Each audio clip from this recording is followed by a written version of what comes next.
ശൈലിയിലേക്ക് കൊണ്ടുപോയി. നിങ്ങൾ നോക്ക്, കേരളത്തിലൊരു സരിതയുണ്ടായിരുന്നു. ആ സരിതയുടെ ഏർപ്പാട് നാട്ടിലെ മാന്യന്മാരെയൊക്കെ ബ്ലാക്ക് മെയിൽ ചെയ്യാന്നുള്ളതാണ്.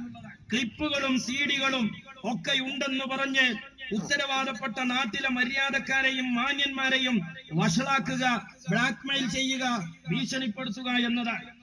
ആ ഒരു സരിത കേരളത്തിലെ വേസ്റ്റ് കൊട്ടയിൽ ചാടി തെരുവിലൂടെ ഓടിയ ഒരു തെരുവ് പട്ടിയെ പോലെ കേരളത്തിലെ മുഴുവൻ മാന്യന്മാരുടെയും ശരീരത്തിൽ ചളി തെറിപ്പിച്ചിട്ടാ പോകാൻ നോക്കിയത്. സുഹൃത്തുക്കളെ, ഇതൊക്കെ മതസംഘടനകളിലേക്ക്, ഇസ്ലാമിക പ്രബോധനത്തിലേക്ക് കൊണ്ടുവരിക. എന്തിന്? തനിക്കൊന്നും നേടാൻ കഴിഞ്ഞിട്ടില്ലെങ്കിലും ചിലരെയൊക്കെ നാശാക്കാൻ കഴിഞ്ഞാലോ എന്ന താല്പര്യം.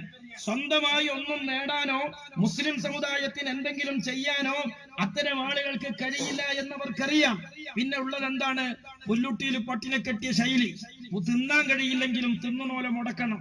ഈ ആദർശ പ്രബോധനത്തിൽ, ഈ പ്രസ്ഥാനം ചെയ്യുന്ന പ്രബോധനത്തിന്റെ ഭാഗമാകാനുള്ള തൗഫീഖ് അന്ധമായ അഹങ്കാരം കൊണ്ടോ കിബറ് കൊണ്ടോ നഷ്ടപ്പെട്ടു പോയ ആളുകൾ ഒരു വലിയ സംഘടനയോട് പ്രതികാരം ചെയ്യാൻ നടക്കും.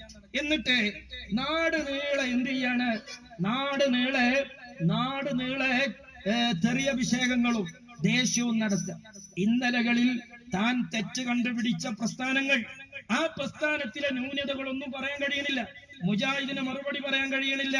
അതുപോലെ മറുഭാഗത്ത് സമസ്ത, ചേളാരി സമസ്ത തിരുകേശത്തെ ഇല്ലാതെയാക്കുന്നുണ്ട്, അതിനെതിരെ മറുപടി പറയാൻ കഴിയുന്നില്ല എന്നൊക്കെ പറഞ്ഞ് സംഘടനയെ തിരിഞ്ഞുകുത്താൻ ശ്രമിച്ചതിന്റെ പേരിൽ പുറത്തേക്കറിയപ്പെട്ട അത്തരം ചില വ്യക്തികൾക്ക് ഇപ്പോൾ മുജാഹിദുകൾക്കെതിരെ ഖണ്ഡനം നടത്താൻ കഴിയുന്നുണ്ടോന്ന് നെഞ്ഞത്തൊന്ന് കൈവച്ച് ചിന്തിക്കുന്നത് നല്ലതാണ്.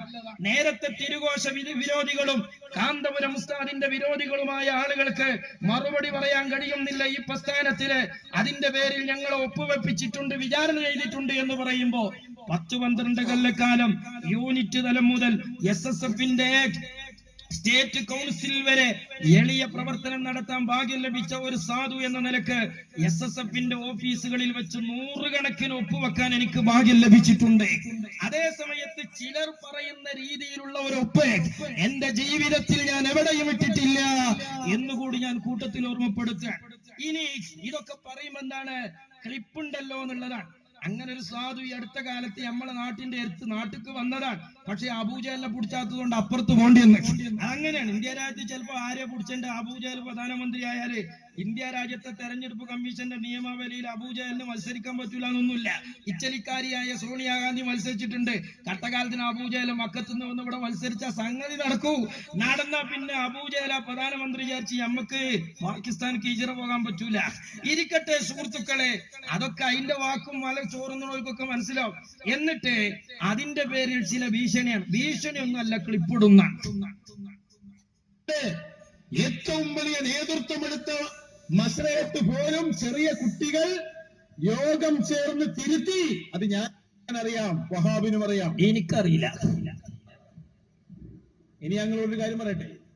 എനിക്ക് സംഘടനയിൽ പ്രശ്നം വരുന്നതിന് മുമ്പ് സംഘടനയിൽ പ്രശ്നം വന്ന ആള് വഹാബ് സഖാഫിയ. അതെങ്ങനെയായി പെറ്റ പെണ്ണ് പറയാത്തത് കണ്ടുക്കണോ ഒത്താച്ചി പറയാ?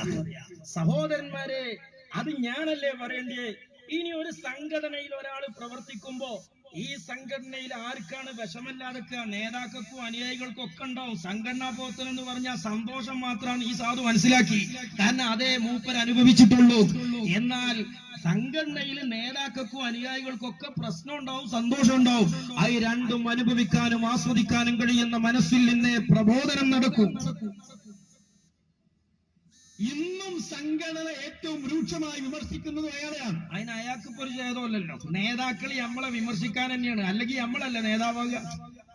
ചിലർ കറിവേപ്പിലയാണ്, ആവശ്യമില്ലാത്ത ഒരിടത്തും പിന്നെ ഒരിടത്ത് പുറത്താക്കും. അതെ, ചേളാരി ചന്തയിലെ ബിനാമിയാകുന്നതിനേക്കാളും ഈ പ്രസ്ഥാനത്തിലെ കരിവേപ്പിലയാകലാണ് സൗഭാഗ്യം. അതാണ് നമ്മൾ വിശ്വസിക്കുന്നത്. അതിന് മാത്രം ഉപയോഗിക്കുന്ന ഒരു ചണ്ടിയുടെ സ്ഥാനം മാത്രമേ അയാൾക്ക് സംഘടനയിലുള്ളൂ. അതെ, ചേളാരി ചന്തയിലെ ഒരു നാക്കാലിയാകുന്നതിനേക്കാളും ഇതിലൊരു ചണ്ടിക്കാണ് വില. എനിക്കും അയാൾക്കും അതറിയാം. എനിക്കറിയില്ല.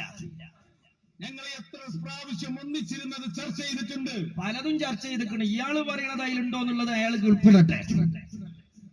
അത് അയാളോട് സ്വകാര്യമായിട്ട് ചോദിച്ചാൽ മതി. നിഷേധിച്ച ക്ലിപ്പ് ഞാൻ ഹാജരാക്കും. അത് മരിച്ചതിന് മുമ്പിട്ടാ മതി. അത്രേ നമുക്ക് പറയാനുള്ളൂ. സഹോദരന്മാരെ, ഇതൊരു സരിത പരിപാടിയല്ലേ? ഇതൊക്കെ നാടന്മാരെ ഏർപ്പാടാ. ഇങ്ങനൊരു പെണ്ണെ കേരളത്തിൽ നമ്മൾ കണ്ടിട്ടുള്ള സരിതയ, പിന്നെ ഒരു തലയിൽ കിട്ടിയായിരുന്നു കണ്ടത്. നിങ്ങളൊന്ന് ആലോചിച്ച് നോക്കി.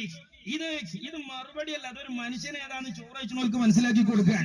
ഇരിക്കട്ടെ സഹോദരന്മാരെ, നിങ്ങൾ ആലോചിച്ചു നോക്കേ. എന്നിട്ട് അവനാൻ നാറിയിക്കണമെങ്കിൽ മാന്യന്മാരും നാറണം, അതാണ് പരിപാടി. എന്നിട്ട് അവനാൻ എന്ത് ചെയ്തു? അവനാൻ വിശ്വസിച്ച വേറൊരുത്തം കൊണ്ടുപോയി ചേളാരി ചന്തയിൽ കൊണ്ടുപോയി വിറ്റ് കാശാക്കി.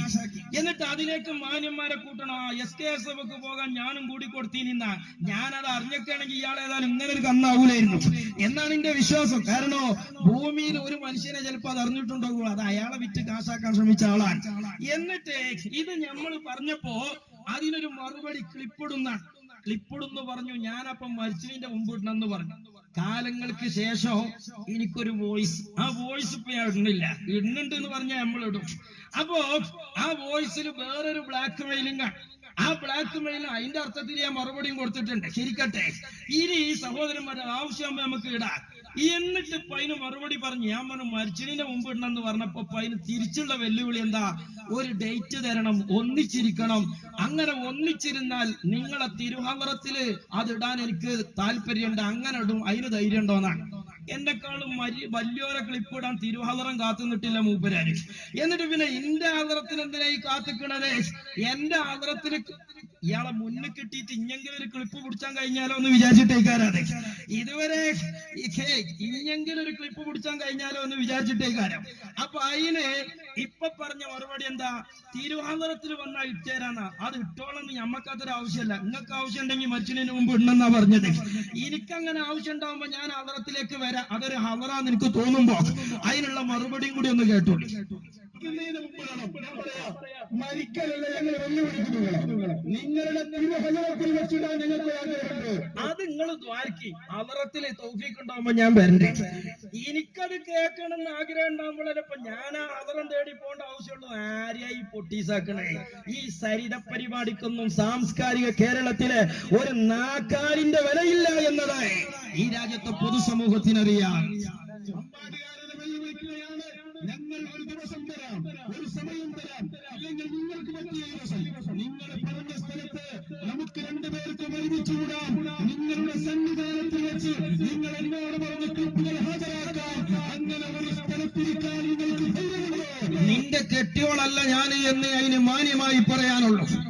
ആ ക്ലിപ്പ് ഇടണം എന്ന് എനിക്ക് ആഗ്രഹം ഉണ്ടാവുമ്പോ, ആ ക്ലിപ്പ് കേൾക്കണം എന്ന് എനിക്ക് തോന്നുമ്പോ ഞാൻ വരണ്ടേ ഹദറത്തിലേക്ക്. ആ ഹദറത്തിക്ക് അപ്പോഴേ വരുള്ളൂ. പിന്നെ നിങ്ങൾക്ക് ഇടണമെന്ന് പൂതിണ്ടോ? മരിക്കണതിന്റെ മുമ്പ് ഇട്ടല്ലേ. ഇഞ്ഞെക്കാളും വലിയോലെ എത്ര വേസ്റ്റ് കൊട്ട ഇയാൾ കോരിക്കൊണ്ടെന്നു. അല്ലെങ്കിൽ നോക്കിങ്ങള്, ഒരു കുടുംബത്തിൽ ഒരു ബാപ്പിയമ്മ ഇരിക്കുമ്പോ എന്തൊക്കെ പറയാണ്ടാവും. അതിൽ സന്തോഷം ഉണ്ടാവും, സങ്കടം ഉണ്ടാവും, ആത്മവിമർശനം ഉണ്ടാവും, എല്ലാം ഉണ്ടാവും. അത് ബാപ്പ ഉമ്മാനെ വിശ്വസിച്ച് പറയുന്നതാണ്, ഇമ്മ വാപ്പാനും വിശ്വസിച്ച് പറയുന്നതാണ്. അതിനർത്ഥം സഹോദരന്മാരെ, ആ കുടുംബം പറ്റ പാളിക്കണമെന്നല്ല, ഏത് ജീവനുള്ള മനുഷ്യർക്കിടയിലുണ്ടാവും. അങ്ങനെ ഭാര്യയും ഭർത്താവിന്റെ ഇടയിൽ ക്ലിപ്പ് എടുക്കാൻ നിന്ന ഓന്റെ തൊലിക്കട്ടി കണ്ടാമൃഗത്തിനേക്കാളും അപ്പുറാന്നേ മറുപടിയുള്ളൂ. സഹോദരന്മാരെ, ഇവിടെ സുന്നത്ത് ജമാഅത്തിന്റെ പ്രവർത്തനം, അഹ്ലുസുന്നത്ത് വൽ ജമാഅത്തിന്റെ പ്രവർത്തനം, അത് നടത്താൻ കഴിയുന്നവർ, ആലിമീങ്ങളെ ബഹുമാനിക്കുന്നവർ, തങ്ങന്മാരെ ബഹുമാനിക്കുന്നവർ ഈ പ്രസ്ഥാനമാണ്. തങ്ങന്മാരെ നമ്മൾ ബഹുമാനിച്ചില്ലാന്നാണ്. എല്ലാ തങ്ങന്മാരെയും ബഹുമാനിച്ചിട്ടുണ്ട് അല്ലേ? നമ്മളെ ഈ വേദിയില് അർഹതപ്പെട്ട തങ്ങന്മാര് കയറാത്ത ഒരു പരിപാടി ഉണ്ടായിട്ടില്ല. എല്ലാ തങ്ങന്മാരും നമ്മുടെ ഉലമാ സമ്മേളനത്തിലും കയറിയിട്ടുണ്ട്. അള്ളാഹു എല്ലാ സാദാത്തുക്കൾക്കും ആഫിയത്തും ദീർഘായുസ്സും നൽകട്ടെ. പക്ഷെ ഒരു കാര്യം കൂടിയുണ്ട്. കേരളത്തിൽ ഒരു കാലത്ത് നമ്മൾ കേട്ടിരുന്നത് പാണക്കാട് തങ്ങന്മാരെയും ബാഫക്കി തങ്ങന്മാരെയും മാത്രമാണ്. ആ രണ്ട് തങ്ങന്മാരുടെ കുടുംബവും ബഹുമാനപ്പെട്ടവരും വലിയ ബറക്കത്തുള്ള കുടുംബവുമാണ്.